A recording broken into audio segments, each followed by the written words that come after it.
নমস্কার বন্ধুরা, আজ আমি লিচু দিয়ে চাটনি করে দেখাবো। খেতে কিন্তু অসাধারণ। এখনের লিচুর সিজন, সবার কাছে কিন্তু লিচু আছে, তাই এই রেসিপিটা একদিন বাড়িতে করবেন, দেখবেন খেতে খুবই ভালো লাগে।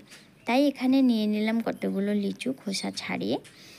এবার একটা কড়াইয়ের মধ্যে দিয়ে দেব আমি কিছুটা তেল, একটা শুকনো লঙ্কা দিলাম আর আধা চামচ দিলাম সর্ষে। সর্ষেটা ফুটিয়ে নিয়ে লিচুগুলো দিয়ে কিছুটা লবণ দিয়ে একটু নাড়াচাড়া দিয়ে দেব সামান্য একটু হলুদ গুঁড়ো, অল্প দিচ্ছি হলুদ গুঁড়োটা। ভালো করে একটু নাড়াচাড়া দিয়ে ভেজে নিয়ে আমি এর মধ্যে কিন্তু দিয়ে দেব টমেটোর সস। টমেটোর সস না থাকলে টমেটো গ্রাইন্ডিং করে, লাল টমেটোটা গ্রাইন্ডিং করে দিলেও কিন্তু ভালো লাগবে। এবার আলতো হাতে নাড়াচাড়া দিয়ে আমি এটা ভালো করে মিশিয়ে নেব। আর যদি লেবু পাতা থাকে, একটা লেবু পাতা দিয়ে দিলে কিন্তু দারুণ লাগে। হাতের মাথায় আজকে আর পেলাম না, তাই আমি দিচ্ছি না, কিন্তু আমি দিই, লেবু পাতাটা দিলে ভালো লাগে। আপনারা যদি করেন তাহলে একটা লেবু পাতা দেবেন, ভালো লাগবে।